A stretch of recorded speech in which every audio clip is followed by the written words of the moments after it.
to the Construction Big Breakfast, where we give you a hearty serving of insider tips and business strategies to help fuel your day so you can thrive in the construction industry. Now, here's your host. Hi, everybody. Thanks for tuning in. I'm your host, Tip Top Tim Fitch, and welcome to the latest episode of the Construction Big Breakfast podcast. Today, we're going to be diving into some really interesting topics, including the forthcoming Trade Infrastructure Report. We're going to be talking about telemetry and construction and where there may be some risks.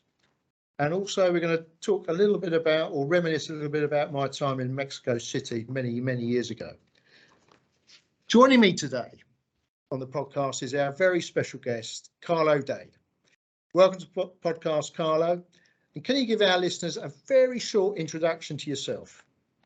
Well, Tim, thanks for having me. It's great to be back in London, if only virtually.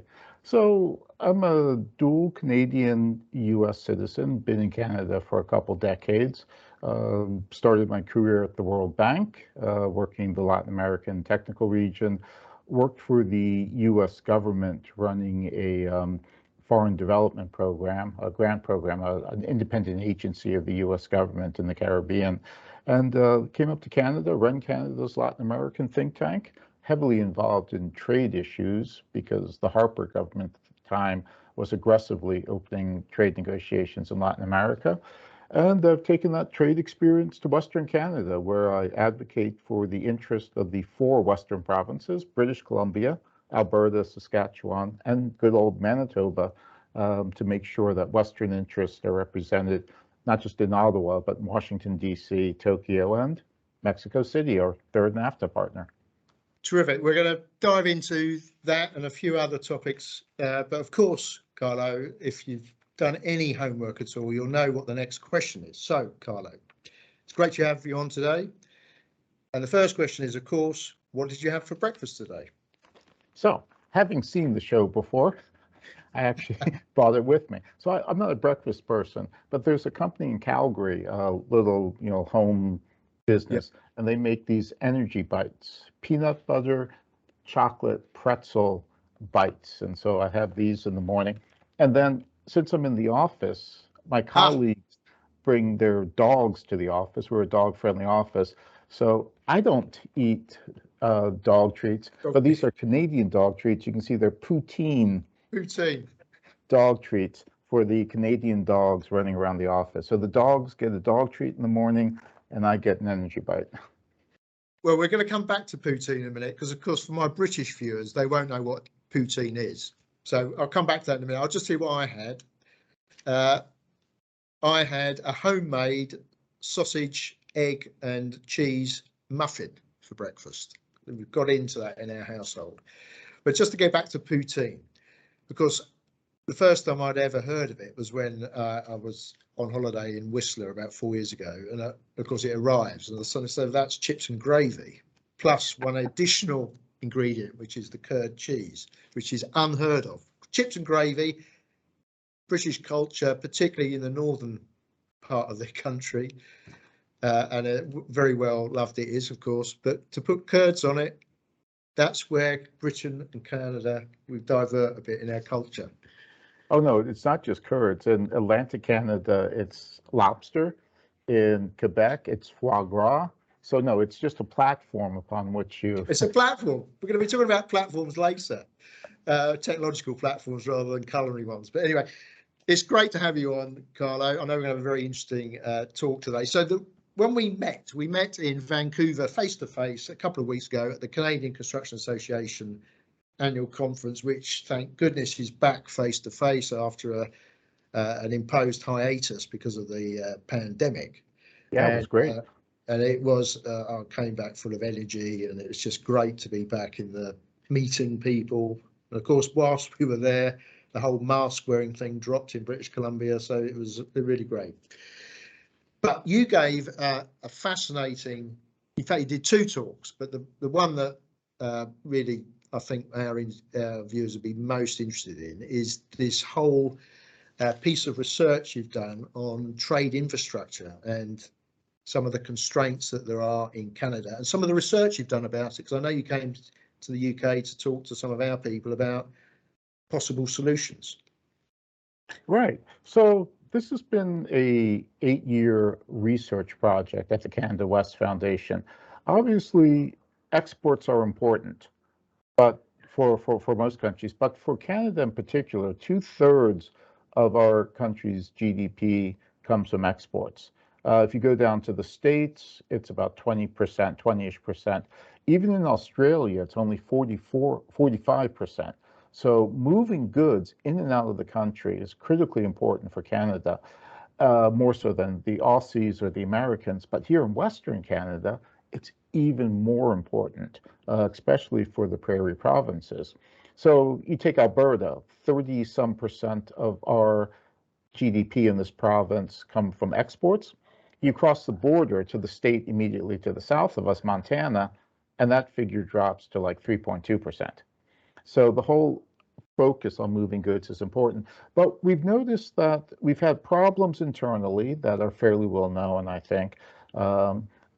Problems with rail, problems with weather, problems with blockades from various groups. But there's a deeper underlying problem behind all of this in Canada, and that's the lack of the ability to have coherent national planning. We have a country with integrated supply and production chains that stretch across the country, that stretch down to the US. Yet we don't have a handle on how these work, and we certainly don't have a handle to build infrastructure that works within the whole system. As elsewhere, you know, the infrastructure file has become politicized. Politicians in need of photo ops, politicians or parties who need to assure that a bridge gets built in a riding or something gets built in a riding, weighs against the needs of industry, weighs against the needs of the larger economy, weighs against the needs of those who use the integrated supply and production chains. So we spent 8 years looking at solutions from Canada's past and looking at solutions from the Aussies and having conversations with infrastructure groups in the UK as to how we get a handle on this. The last bit on this is, you know, international surveys, rankings of a country's transport infrastructure have shown Canada's rankings to be cratering. The World Economic Forum ranking of a survey of users in Canada has seen Canada drop from the top 10 down to 32nd globally. In the US, you see a 2-point drop from 11th to 13th, and you can't get President Biden or Secretary Buttigieg to shut up about a 2-point drop. In Canada, we've dropped 20 points, and there's no one talking about this or mentioning it. So that's really troubling on our end. Why do you think this hasn't been picked up by the political community? Well, there are other issues that are of greater concern politically at the moment. The social agenda, the green agenda, dealing with the transformation. Understandable that those issues rank up there, but there's just something about Canada. You know, some people refer to Canada as a middle power. The joke that we make is that Canada is actually a muddle power, not a middle power. We can muddle through. If you're stuck between the United States and the North Pole with a giant ocean on either side, privileged, easy access to the largest, fattest, richest market on the planet, you don't have to worry about things the way, say, the Aussies do in terms of having to deal with moving goods to Asia, or the way the UK does in terms of its relations with Europe and its attempt to return to global power. So I think that has let us get complacent in Canada and let the issue slip. I know obviously you've got this report coming out in a few weeks' time.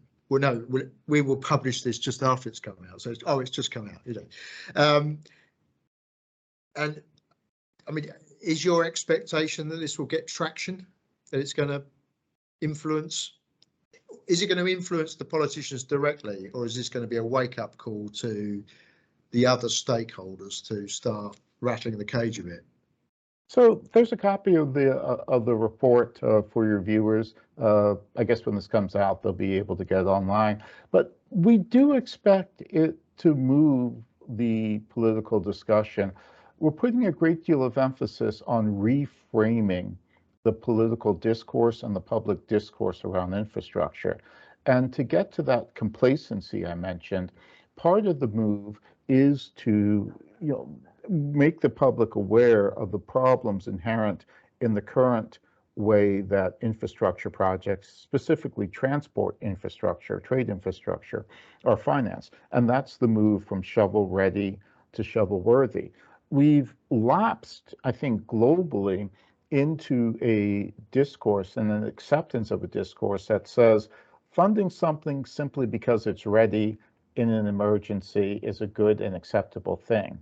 But funding something that's shovel ready, as we argue in the paper, is starting with an admission of failure, an admission that the government and industry will not or cannot do what's necessary for infrastructure, invest in things for return on investment, invest because of for needs for the national transportation system, invest for strategic reasons. So you're admitting that you're not going to do this, and instead you're going to invest in something simply because it's lying around and happens to be ready to go. I think from a common sense perspective, any listener, any consumer, any voter hearing this is going to suddenly realize that this makes no sense, especially when one can do better, especially when countries like Australia and the UK are doing better, and Canada in this past has done better as well.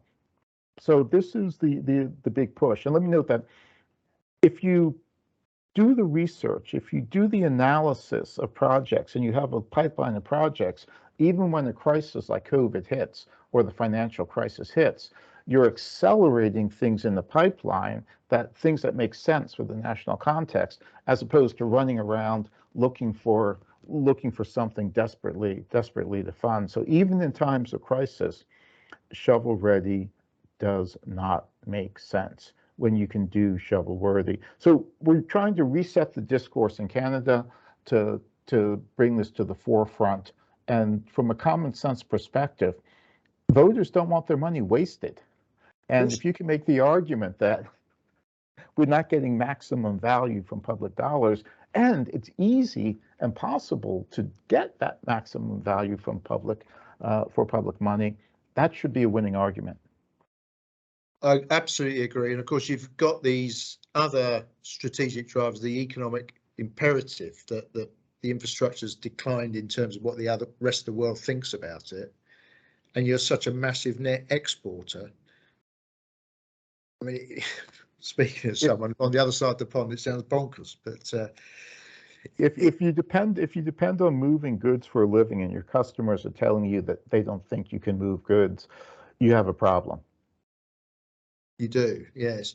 And this lack of strategic planning, is this an institutional thing? Are you lacking the cross-provincial institutions to plan and promote these projects? Is that part of the problem? So that certainly is part of the issue. I should note that the lead author on the report, so I'm the organizer of the research, but our lead author, John Law, was Deputy Minister for Transport and Highway, or Infrastructure and Highways in Saskatchewan, and chair of the Council of Deputy Ministers, the National Council of Deputy Ministers in Canada. So, that experience in terms of wrestling between the provinces and the federal government certainly is central to this. But on the issue of capacity, it's not just the territorial issues, municipal, provincial, federal, but it's also just the lack of capacity in government and the lack of knowledge in government. The private sector, and you've gone through this in the UK and the Aussies have, the private sector, where trade infrastructure is concerned, the private sector has unique and often proprietary information on supply chains, on movement of goods. They have unique information to know how an investment in a road grade separation, a rail crossing, or a new roundabout, or new port facilities will impact the wider system. So one major issue in Canada has been the lack of the ability to have the private sector at the table in a meaningful way. Again, we're not talking about building your kid's school or a hospital or your neighborhood park. We're talking about infrastructure assets where the private sector is the primary user, owner, or operator of the assets. And we really haven't had the ability to bring them in a meaningful, sustained way to take advantage and to leverage that knowledge to improve decision making. You can't do shovel worthy for trade infrastructure unless the private sector is at the table playing a role. No, I'm absolutely 100% agree with you. And it's, I mean, we won't know this, but I mean, my academic background was in exactly this sort of work, looking at a particular management paradigm that was developed at UCL in London called the management of projects, which is all about doing the right project and then doing it well. And of course, doing the right projects is around, it can be about value, it can be about all of the other pressures that you've got to make the right decision, and some of them are internal to the organisation, and some of them are obviously all the external ones that all the management consultants know about, the PESTLE forces. And it's a balance of those that helps you choose the right one at the right time, isn't it? And you know, as I'm sure you're aware, in the UK, we've now got a pipeline of those sorts of projects in various sectors, certainly transport, rail, road. Ports in the UK is almost entirely private sector, but that isn't a problem. They look after themselves in a way. But the other things which are either government owned or quasi government owned, there are proper plans in place for those sorts of things. So it means that you're more likely to get the correct project done, and the supply chain can organize itself to deliver it, because they get foresight to this. And of course, these are updated every 6 months or so, but it gives you an idea of volume, the type of work you're going to be doing, and therefore you should get even better value then, because people can organize themselves to deliver it. Exactly. I think it also helps with public confidence for the industry. You know, you always worry about NIMBYism and voters not wanting to spend money, and the list of the public concerns and the public facing concerns is long. But a process that's understood to be more rational, a process that's understood to use data. And one of the major recommendations in our report is that we need to use trade modeling data. And so at Canada West, we've modeled, or had an academic working with us at Waterloo University, modeled the impact of the CPTPP trade agreement on Canada's infrastructure. And using this as a way to show that you can increase public confidence that decisions are based on data. And actually, that's an important point too. The political process is going to be part of this process. So there is some pie in the sky thinking that you can just remove the politics from this. But our thinking is that you just need to move the place of politics in the process. So the pipeline of projects is a place for the political mechanisms to make judgments about what's in the pipeline, but not judgments about what goes into the pipeline. So what the Aussies did was set it up so that the government, the process to determine the pipeline was set with industry and officials, and then the political element could only spend national money on things that were in the pipeline. So they didn't have to fund things if they disagreed and didn't want to fund something, they didn't have to, but they couldn't use infrastructure or set aside national infrastructure money to fund something that wasn't in the pipeline. So dealing with the role of politics is something that we've spent some time thinking about more recently. And the major tension we've had when we first proposed this to the government back under the previous government, the Harper government, the response was, yeah, that's nice, but we're not Australia. We're never going to do that. Prime Minister Harper comes back from attending a G20 meeting in Australia, where the Aussies were talking about infrastructure, Australia, and how they had their act together on trade infrastructure, and UK and other countries were talking about it. And the response we got from the government was, that idea you had for like improving trade infrastructure, is it still lying around? And we're like, the one you laughed out of the room? It's like, no. So we've seen that movement, but in each case, Australia, the UK, dealing with politics has been important in this process. Yeah, it has. Now, that's been a tremendous discussion. We've got a few minutes left, Carlo. I just wanted very quickly, we teased our listeners at the start around the connection or the risk posed by what's happening in the agriculture industry sector and how that potentially needs to be thought about for construction. So you just want to outline what your thinking has been on that? Sure. So obviously the prairies are an agricultural powerhouse. And one of the issues we're hearing from agricultural communities are concerns about tractors and combines, which essentially have become digital platforms as opposed to just machinery. So they've increased efficiency on farms, they've increased agricultural output, but at the same time, the manufacturers have been able to lock down access to the digital components. So it used to be, as a farmer, if something went wrong, you hopped off the tractor, you grabbed a hammer and a wrench, and you took care of it. But now you're getting messages and the equipment is shutting down. So the manufacturers have seen an increase in profitability from repairs, forcing farmers to only use the dealership, and not using the dealership voids the warranty, or you simply just can't access it because the codes are locked. The other issue we have is access to information. These platforms are pulling off real-time data on what's planted and bushels per acre being harvested. So control of that data with these platforms is another issue. And the third one is attachments, being able to take any attachment you want and add it to the tractor or the combine. If you don't have access to the digital system, you can't do that. So the question is, obviously, you can see the obvious issues for a lone farmer on his or her operation. But the question is, we're seeing this in mining. The mining industry is worried about this. And the question for the construction industry is this something that the construction industry should also be worried about? Should construction be talking to mining, and especially to the agricultural community? I think there may be a common front as this issue progresses.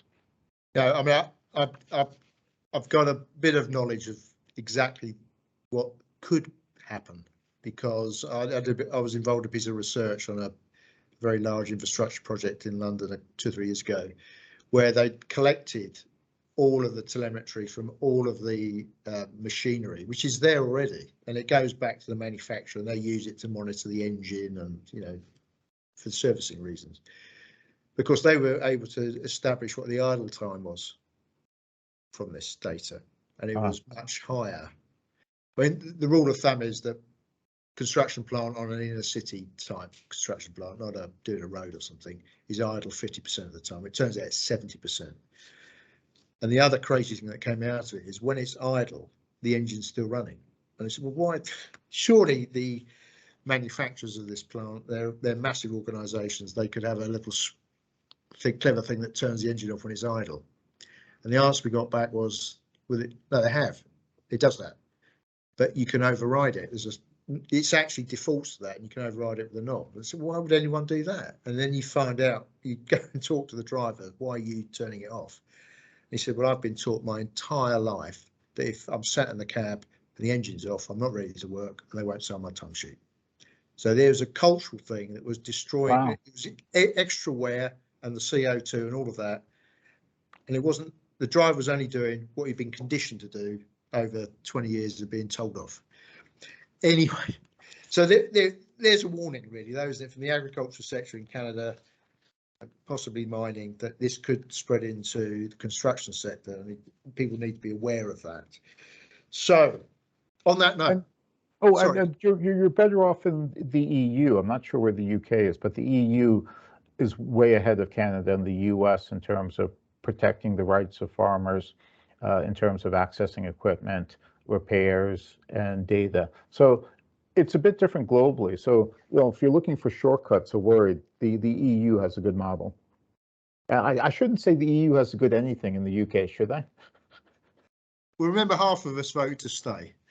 Okay, Just good. 48% of us. So, Anyway, Carlo, on that note, let's wrap up this conversation. I have to say, it's been fun, insightful, and obviously, thank you for joining me today. We're in the show notes, Carlo, if you don't mind, we could put contact details for you. We'll also put a link to that report that's going to get published so that it's easily found. So that will be all taken care of. So wonderful. So, and to all of our listeners today, thank you for tuning in to this episode of the Construction Big Breakfast. We have a new episode published usually every week. So click on the subscribe button, which will be appearing there, and turn on your notifications so you don't miss a single episode. And while you're at it, of course, we'd appreciate 5-star reviews. And if you've enjoyed listening to this episode today, please like it and share it, as that helps us to reach more listeners.